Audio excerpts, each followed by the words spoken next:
সকাল বন্ধুরা, সব কেমন আছো? আশা করি ভালো আছো, সুস্থ আছো। আমিও ভালো আছি। তো দেখো সকালবেলার কাজ মোটামুটি মানে কিছু হয়েছে আবার কিছু হয়নি আর কি। তো দেখো এই যে, তো এইদিকে রান্না বসিয়ে দিয়েছি। তো ভাতটা চালটা ভিজিয়ে রেখেছিলাম সকালেই।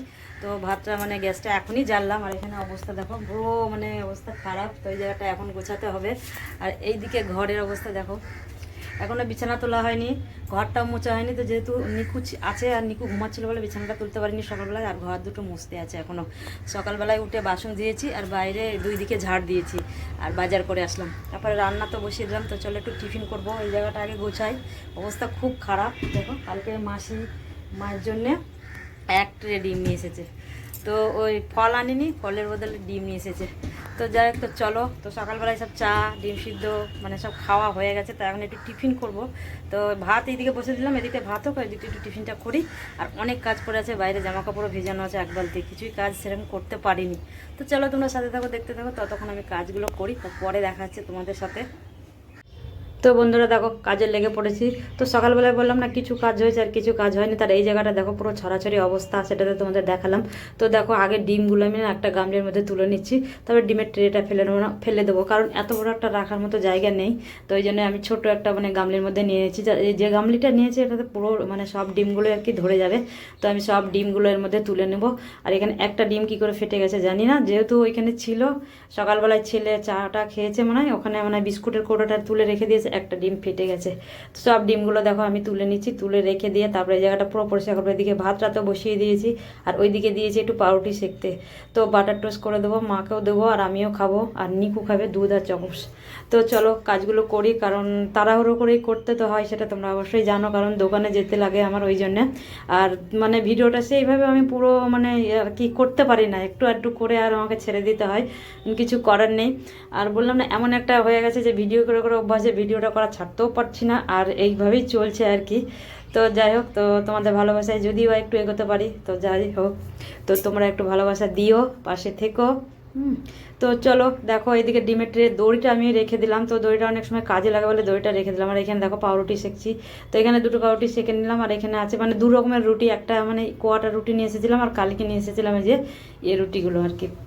বড় একটা পাউন্ড রুটি নিয়ে এসেছিলাম, তো সেখানে 3 টুকরো ছিল। তো এতেই হয়ে যাবে। তো যাই হোক, তো চলো এখন নিয়ে নেই, মাখনটা লাগিয়ে মাকে দেবো, দিয়ে আমি খাবো, খেয়ে এবারে কাজ করতে হবে। মানে অনেক কাজ আছে কি বলবো, ঘরে তো কাজের আর শেষ নেই, সারাদিন তো কাজ আর কাজ। মানে আমাদের মেয়েদের মানে কোনো সময় হাত ফাঁকা যায় না, সব সময়তেই কাজ লেগেই থাকে। তো দেখো এই জায়গাটা পুরো আমি পরিষ্কার করে দিলাম। আর এদিকে নিকু গেছে, এখনও ঘুম থেকে উঠে সবে গেছে দাঁত মাজতে, ওকে দেবো দুধ চকোস। তো ওর জন্য দুধ রেখেছি ডেকচিতে। আর আমার এখানে যে দুধটা একটু গরম করে নেই, কারণ একদম মানে সকালে একবার গরম করেছি, তো ঠান্ডা হয়ে গেছে, তো হালকা একটু গরম করে দেবো ওকে।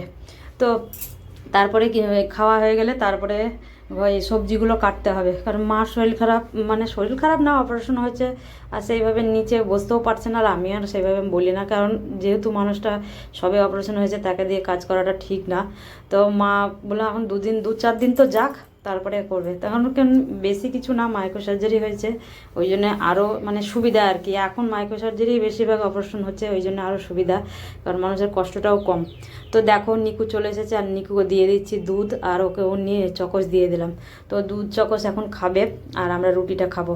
তো ওকে দিয়ে একদম গুলিয়ে দিলাম, হালকা দুধটা গরম করে দিয়েছি, বেশি গরম দিলে আর খেতে পারবে না বাচ্চা ছেলে।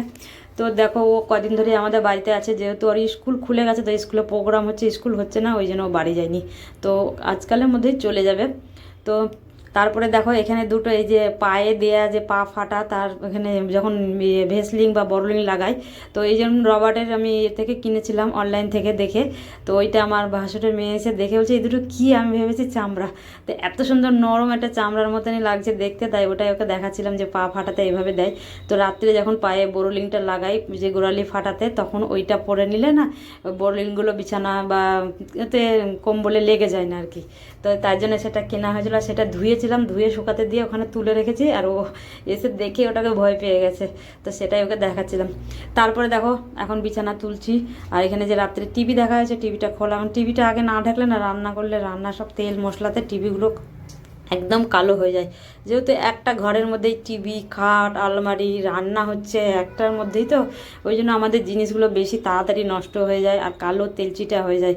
যেহেতু ভাবি যে 1 মাস কোনো রকম তো যাবেই না, 10 দিন মানে 7 দিনের মধ্যে আমাদের জিনিস পুরো নোংরা হয়ে যায়, তেলচিটা হয়ে যায়, মানে এরকমই অবস্থা ঘরের। আর সবসময়তেই পরিষ্কার করতে লাগে, কিন্তু সবসময় পারিও না সত্যি কথা বলতে গেলে, কারণ দোকান আছে, দোকানে যেতে হয় না। বাড়িতে থাকলে হয়ে যায়, রান্না বান্নার পর কিছু কাজ থাকে না, টুকটুক করে অন্য অন্য কাজগুলো হয়ে যায়, কিন্তু দোকান থাকে বলে সব দিন পারি না। যতটুকু পারি ছুটির দিনগুলোতে তখন একটু একটু করে নিই। অনেক সময় তোমাদের মানে অফ ক্যামেরা তো আমি কাজ করে নিই, কারণ সবসময় আর হয়ও না, কি বলবো। তাও আমার রান্নার জায়গাটা অনেক নোংরা হয়ে গেছে, তেল চিটচাটা হয়ে গেছে আর কি, সেটা পরিষ্কার করতে হবে, সেটা আর হচ্ছে না। আর অনেক দিন হয়েও গেল, আর মানে ঠান্ডা পড়েছে না, ঠান্ডার সময় একটু কাজ করতেও মানে আলিশি লাগে আর কি। তো যাই হোক, তা আর ছোটো দিনের বেলা কাজ করতে করতে মানে মানে অনেক বেলা হয়ে যায়, ওই জন্য আর করতেও পারি না। দেখি সময় করে একটু রান্নার জায়গাটা পরিষ্কার করবো। মোটামুটি সব ঘরগুলোই একটু আবার করতে হবে পরিষ্কার। তারপরে দেখো বিছানাগুলো তুলে নিচে, মানে এত মানে শীতকালের বিছানা না, বিছানা তোলা আর শেষ হয় না, মানে 4টে 5টা করে চাদর, মানে কম্বল আছে, মশারির সাইডে দিতে লাগে চাদরগুলো, চাদর আছে, একটা কাঁথা আছে, সব আর কি মশারির সাইডগুলো দিয়ে মশা ঢুকে যাবে বলে। তারপরে বালিশ, মোটা কম্বল, মানে কতগুলো মশারি। গরমকালে তো কিছুই থাকে না, মশারিও থাকে না, শুধু বালিশ থাকে, চাদরও গায়ে দিতে লাগে না, কিছুই লাগে না। তো শীতের বিছানা একদম খাট ভর্তি একদম। তারপর দেখো বিছানাটা তুলে নিয়ে তারপরে যাব ঘরের দিকে, ঘরে কাজ আছে এখনও, ঘরের মোছা বাকি আছে, ঘরটা মানে নিচটা গোছাতে হবে।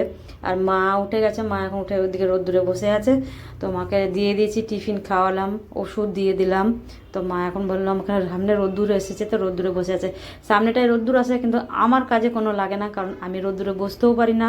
আর রোদ্দুরে মানে যা হোক কিছু একটু মেলতে পারি, শুধু নিজে একটু বসতে পারি না, কারণ যে টাইমটায় রোদ্দুর আসে সেই টাইমটায় আমার হচ্ছে রান্নার কাজ থাকে, ওই জন্য আমি রোদ্দুরটা বসতে পারি না। আর রোদ্দুরটা এমন টাইমে আসে না, তখন আমার এদিকে খুব কাজ থাকে আর ওইদিকে আমি আর যেতেও পারি না।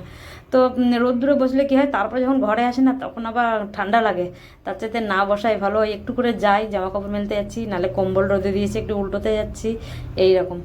তো তোমাদের সাথে কথা বলতে বলতে দেখো মোটামুটি বিছানাটা ভাঁজ করে ফেলেছি, ভাঁজ করে গুছিয়ে একদম বিছানাটা ঝেড়ে নেবো, ঝেড়ে ঘরের ইয়ে করবো, ঘরটা ঝাড় দেবো, ঘরটা ঝাড় দিয়ে দুটো ঘর ঝাড় দিয়ে মুছে নেবো। বললাম না সকালবেলায় উঠেছি, উঠে দাঁত টাত মেজে দুই দিকটা ঝাড় দিয়ে আর বাসনটা ধুয়ে গেছিলাম বাজার। বললাম না বাজারটা কিছু হোক না হোক আমাকে আগে বাজার যেতে হবে, কারণ বাজারে ওই যে সব কিছু পাবো না, শেষ হয়ে যাবে বলে আগেই বাজারে যেতে লাগে আমাকে।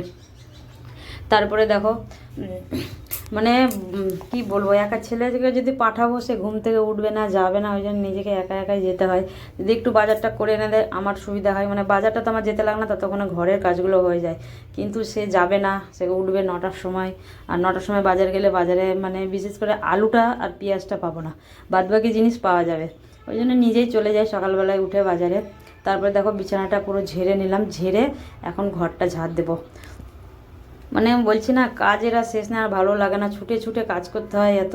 আর সবচেয়ে বড় একটা ব্যাপার হচ্ছে একটু ঘুম থেকে আমি তাড়াতাড়ি উঠতে পারি না, ওই জন্য আরও একটু লেট হয়ে যায়। যদি আরেকটু তাড়াতাড়ি উঠতে পারতাম তাহলে কাজগুলো মানে মনে হয় তাড়াতাড়ি হতো, কারণ অবশ্যই হবে একটু তাড়াতাড়ি উঠলে, যেহেতু 6:30টার মধ্যে যদি উঠে যেতে পারি তাহলে কাজগুলো তাড়াতাড়ি হয়ে যায়।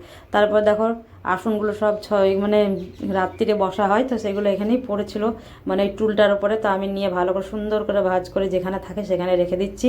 তারপরে এই যে সবজির ঝুড়িগুলো আছে সব এগুলো গুছিয়ে আমি এখন ঘরটা ঝাড় দেবো, ওই জন্য সব গোছাতে শুরু করেছি। বললাম না নিজে একাই গোছাবো, সবাই বসে নেবে কিন্তু সে জায়গা মতো রাখবে না, নিল এখানে সাইড করে ফেলে রেখে দিল, তো তখন সেগুলো আমাকে এখন গোছাতে লাগবে। তো যাই হোক, তো চলো গোছাবার জন্য মানে মেয়েরাই তো আছে আর কি গোছাবার জন্য। তো এইখানে শোকেসটা আর খাটটার মাঝখানে একটুখানি ফাঁকা আছে, তো ওখানে 3টে আসন আমি এখানে রেখে দিলাম। তো শীতকালে তো আসনগুলো লাগে, গরমকালে সব লাগেও না, গরমকালে যত ঠান্ডা পাই মানে তত ভালো আর কি।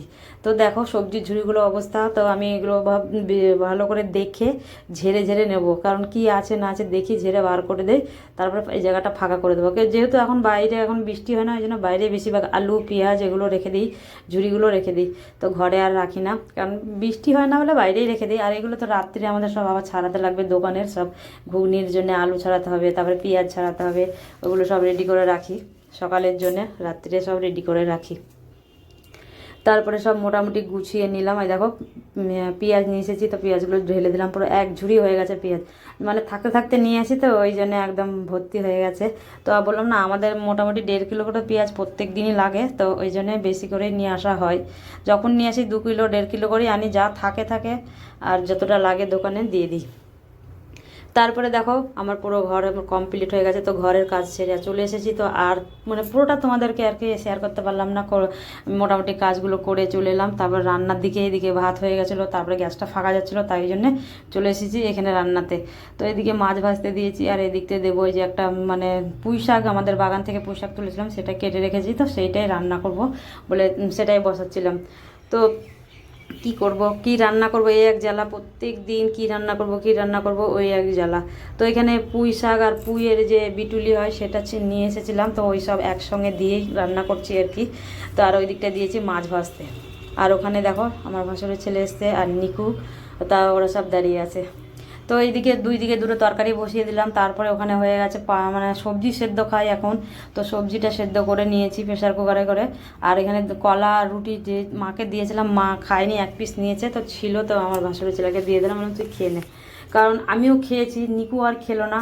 আর কি করবো, বেকার রুটিটা নষ্ট হবে, তা ওকে দিলাম, ও খাচ্ছে এখন কলা আর পাউরুটি। আর নিকুটার মজা দেখো, যখনই আমি ক্যামেরা চালাই তখনই সামনে সামনে ঘোরাঘুরি করে। আর এই যে পুঁই শাকের কথাটা বললাম, তো এটা আমাদের বাগানে যে পুঁই শাক গাছটা এখনও আছে, একটু একটু করে হচ্ছে, আমি তুলে নিয়ে আসি আর রান্না করছি। এই যে পই বিটুলি আলু একটু মূলো সব দিয়েই রান্না হচ্ছে, আর এখানে দিয়েছি মাছ ভাজতে। তো যাই হোক, তো চলো আজকের ভিডিওটা রান্না অবধি আর কি করলাম, তো আর তোমাদের কিছু রান্না শেয়ার করলাম না, আর ভিডিওটা এখানে শেষ করছি। তো দেখা হবে নেক্সট কোনো ব্লগে। তো চলো, তো দেখো আমার এখন সবজি কাটা হয়নি, পড়ে আছে, এখন মাছের ঝোল, পেঁপে আলু দিয়ে মাছের ঝোল করবো, সেটা কাটতে আছে।